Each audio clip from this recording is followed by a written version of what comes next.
Kingfisher బీర్లను Telugu రాష్ట్రాల్లో నిషేధించాలని BC political చేసి పక్షాన డిమాండ్ చేస్తూ ఉన్నాం. ఎందుకంటే ఈరోజు తెలుగు రాష్ట్రాల్లో అత్యధిక ఈరోజు కింగ్ఫిషర్ బీర్లు అమ్ముడవుతాయని చెప్పి ప్రభుత్వాన్ని ఈరోజు బ్లాక్మెయిల్ చేసే స్థాయికి ఈరోజు కంపెనీలు వెళ్ళినాయి.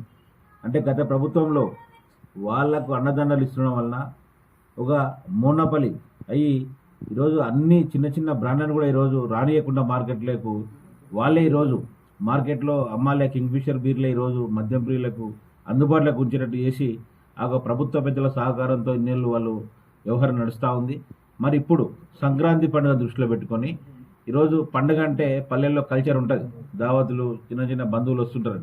మరి దాన్ని ఆసరాగా చేసుకొని ఈరోజు సడన్గా మేము వాళ్ళ కొరతలు సృష్టించి మాకు బకాయిలు ఉన్నాయి, మాకు సరిపోవట్లేదు, 18% మిగులుతూ ఉంది, దానిలో సరిపోవట్లేదంటే మీరు చేసే తయారీకి 18% కంటే ఎక్కువ ఖర్చు అవుతాయి. ఎంత ఖర్చు అవుతుంది? ఒక 5-10 రూపాయలు అవుతాయి ఒక బీర్కు, అంతకన్నా ఎక్కువ అవుతాయి. సరే మరి దానికి అంతెందుకు, ఒక థమ్సప్ కోకాకోలా తయారు కానీ రూపాయి కూడా ఖర్చు కాదంటే మీకు అంతకన్నా ఎక్కువ ఏం కావు. మళ్ళీ అటువంటి తయారీకి 18% మీకు ఇస్తుంటే ఎందుకు సరిపోవట్లేదు? ప్రభుత్వం నుంచి కదా మీకు వాటర్ ఇచ్చేది, ప్రభుత్వమే కదా స్థలాలు ఇచ్చేది, ప్రభుత్వమే కదా అగ్వకి ఎన్నో సబ్సిడీలు పొందుతూ ఉన్నారు కదా. మరి ఇన్ని పొందుకుంటా ఈరోజు ప్రభుత్వాన్ని బ్లాక్మెయిల్ చేస్తూ ఉంటే మళ్ళీ ప్రభుత్వం చూసుకుంటూ ఉండాలి మీరు చేసేదానికి.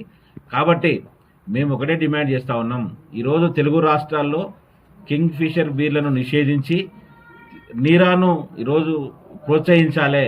కేరళ మాదిరిగా రాష్ట్రంలో టాడీ స్టాల్స్ను ఏర్పాటు చేసి అందరికి అందుబాటులో ఆరోగ్యకరమైనటువంటి డ్రింక్స్ నీరా కళ్ళను కూడా ప్రోత్సహించాలి, స్వచ్ఛమైన కళ్ళను అని చెప్పి ప్రభుత్వాన్ని మేము కోరుతూ, గతంలో ఈ అంశం పైన కూడా ప్రస్తుత ముఖ్యమంత్రి రేవంత్ రెడ్డి గారు హైకోర్టులో పిలివేశారు 55/2016లో.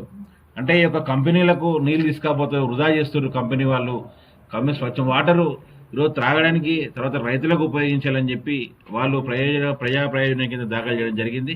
మరి ఈ మా ముఖ్యమంత్రి రేవంత్ రెడ్డి గారు దానికి వ్యతిరేకంగా ఉన్నారు కాబట్టి ఈరోజు వాళ్ళు ఏదో ప్రభుత్వం మారిందని చెప్పి ఇబ్బందులు పాల్పెట్టాలని చూస్తూ ఉన్నారు. కానీ నిజంగా ముఖ్యమంత్రి గారికి, తర్వాత ఏపీ సీఎం చంద్రబాబు గారికి మేము ఒకటే విజ్ఞప్తి చేస్తా ఉన్నాం, మీరు కింగ్ఫిషర్ బ్రాండ్లను రద్దు చేయాలి.